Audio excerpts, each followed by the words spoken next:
All right, so we learned about vertical, horizontal lines, and again, if y's value is negative 1.5, it's always going to be negative 1.5.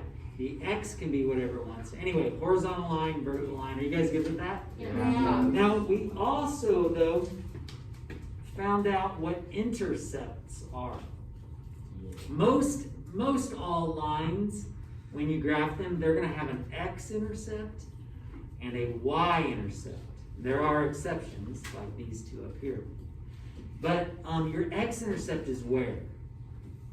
Right there. Yeah. But it's where the line crosses the x-axis. The y-intercept is where the line crosses the y-intercept. But what we notice is, when you're at the y-intercept, x's value has to be 0. When you're at the x-intercept, y's value has to be 0. So we're going to use that. We're going to use that to help us out. So let's write this out. I almost said type this out. But we're going to write for the y-intercept, x is always 0. For the x-intercept, y is always 0.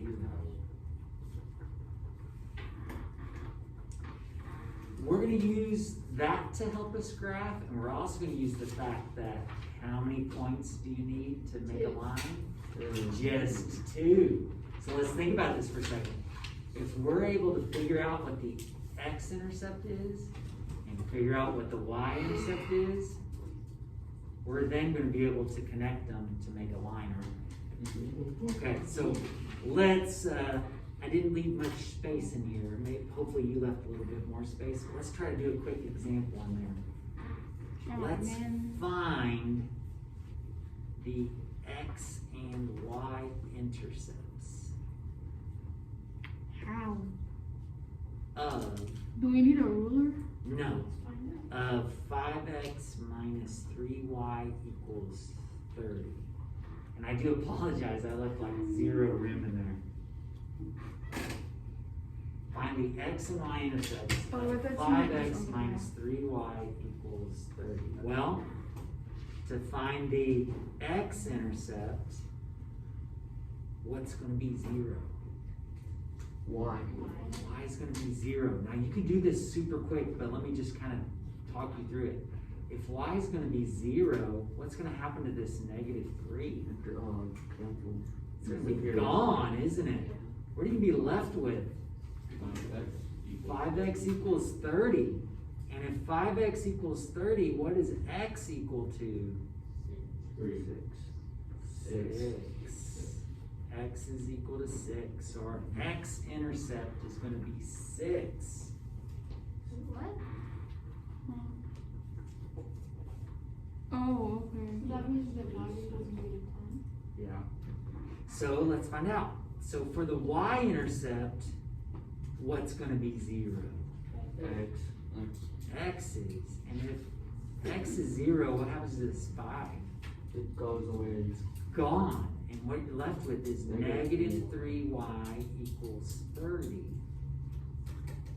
Can be negative 10. And divide by negative 3, y is equal to negative 10. Now, I go back and forth on this. When it says to find the x-intercept and the y-intercept, those are coordinates. So I could totally see how someone might insist that you write these as ordered pairs. 6 comma what? Negative 10. No, this is 1 point. 0. 0. And what's our other point? 0 comma negative 10. 0, negative 10. Are you guys with me on this? Okay. And yeah, I don't know why I left like such little space in there. I think I wrote too big. How do your notes look? Are they okay? Yeah. Yeah. Okay. No, No. they look like a rat. No. Okay. It's like You got the rap notes. Well, what we're gonna do is we're gonna put it all together to make a graph. So it says use intercepts to graph the equation. Can we try Now, this one on our own? Well, yes, but I will give you a heads up. I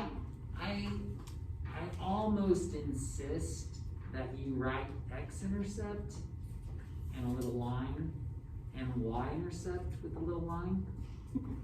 Because it's funny, because you're gonna learn slope-intercept form later, and I'm worried that you'll kind of forget what you have to do on these.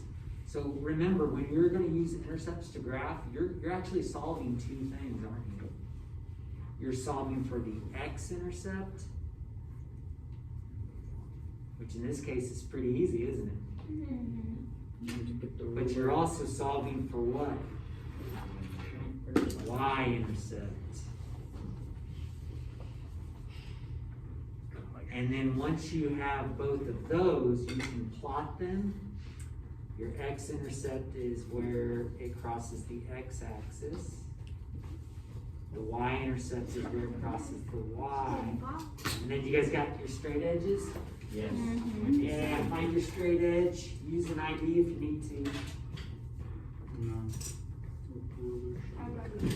I broke my ruler. Whenever I dumped all my stuff out on my couch, Yeah. I like dropped it on the floor and I stepped on it because my feelers are huge. Exactly. Well, you know, the nice thing about Huh? the nice thing about breaking a ruler is you probably still have a little straight edge, right? You still have Yeah. half of it. Yeah, I have the ruler. It's a freaking. No, like I shattered it because I like also jumped off my loft bed and landed on it. So it's in many small So pieces. yes, Okay. like That's a personal problem. That's. All right, guys, quite try the inconvenient. next one. Try out the next one. oh wait, hold on.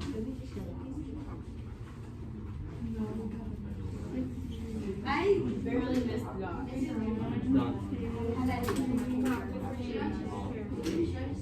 I care.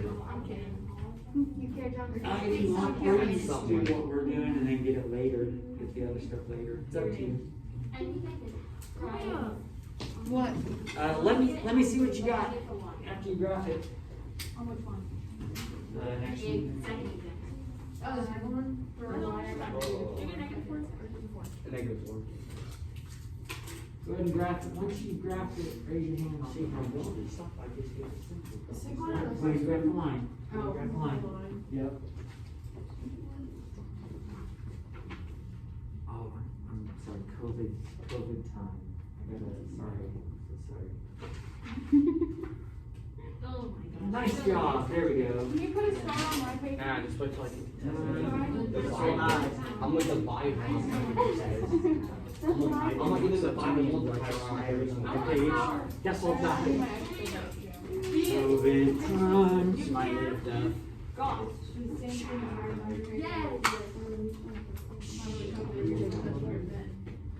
Okay, so here's the thing. We just chose those two places to graph, but You're the pretty points close. go on You the went graph. down. I was gonna do So it like that. we gotta put. I think I did it right. What's that? The fact that we just missed like all this. We wanted to typically go all the way through the graph, but more importantly, Okay, you're what do we blind. have to have on each I'm blind? Oh yeah, I saw that. arrows, okay? But otherwise, you're Pull good. me up. You're good. That looks good. Got it on the ruler. I'm not forgetting that. They're so fun. Looks good. It's my weapon. I wonder if it's still recording. Looks Yeah. good. It is. It's grass like you're about to beat the crap out of my neck. Looks good. That's right. Oh, yeah. I gotta watch out. Did you get it out? Yeah, that looks good. Just make sure to put arrows on it. Yep, you're good. Wait, really? I'm just a walker. Looks Hey, I good. have A's. Oh my gosh, I tried to get on his thing today. His thing, I tried to get on his thing. What is it? Yes, and he wasn't even on there. And I We was went like, outside and we I came into his classroom. I said, We what? went what's smartest with how we crossed the line. Yeah, we should walk the class. We would form up in the line and he said he should have run. Why you guys throwing it so hard? We also watched something. Not even that serious.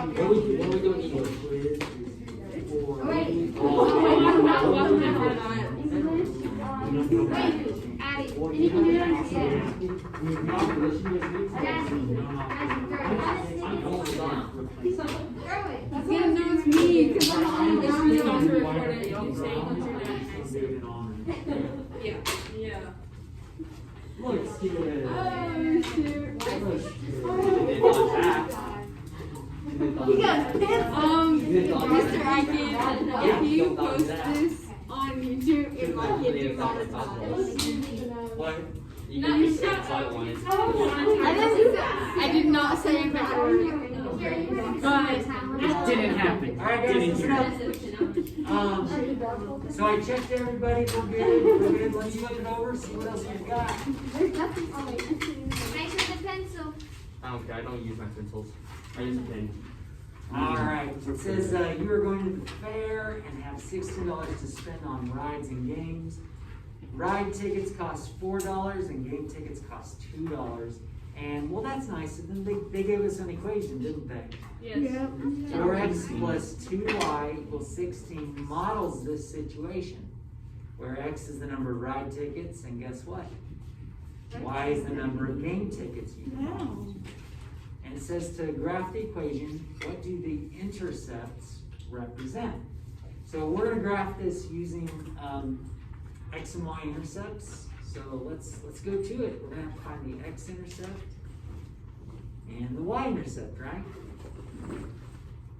And again, if you're finding the x-intercept, which value is 0? Why? The y value.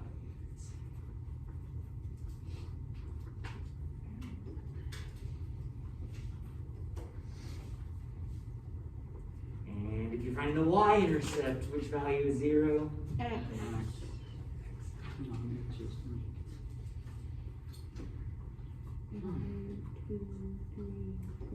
Go ahead and plot those.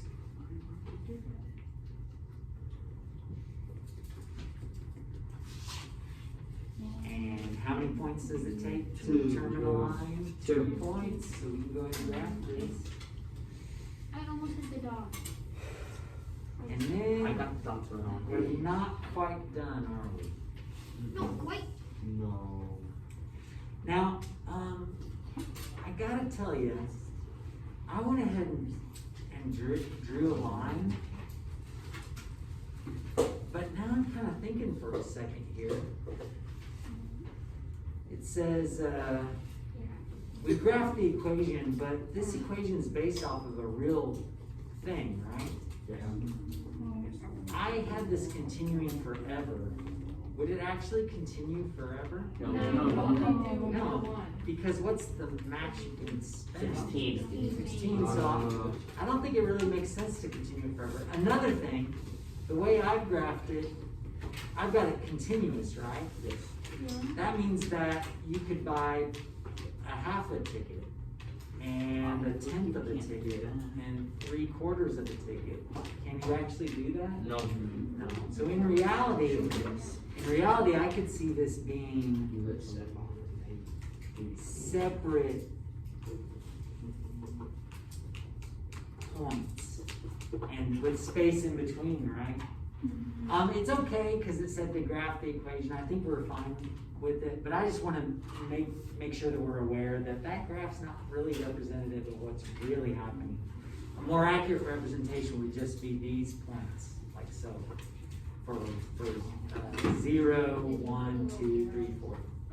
Okay, so the question was, what does the intercepts represent? So, let's talk about the x-intercept first. X is the number of ride tickets you can buy. So what does the x-intercept represent? The number. The number. The number I tickets you can buy was $16, right? It's how many ride tickets you can ride with $16. And what it is actually going to represent is it's your maximum, isn't it? It's your maximum number of ride tickets that you could buy. And the reason why it's the maximum is because ride tickets cost $4 a piece, right? And 4 times 4 is 16. So you would be maxed out. So what does that mean if you bought 4 ride tickets? Yeah, you're not buying any, what were they? Game tickets. You're all about the rides.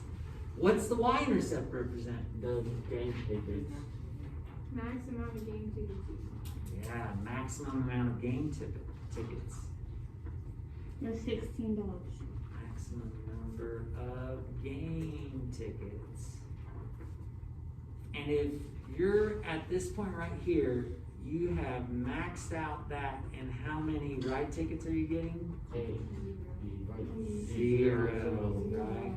So it's spending all your money on games. Now what's interesting about this, these other coordinates that I highlighted, those are your alternatives. At each one of those coordinates, your total is going to be what? For both of them? $16. $16. So this would represent getting one ride ticket and what? 6 game tickets. 2 ride tickets, 4 game tickets. Do you guys see how these are all solutions to the equation? So it's kind of interesting. Well, I'll tell you what, everybody. Go ahead and get a piece of paper out and title it. Put your name on there, put your case number. And then when you get back, you're going to have tons of time to practice. Well, actually, I guess what? Is it 20 minutes when you get back? It's 20 minutes. Yeah, 20 minutes. I'm about to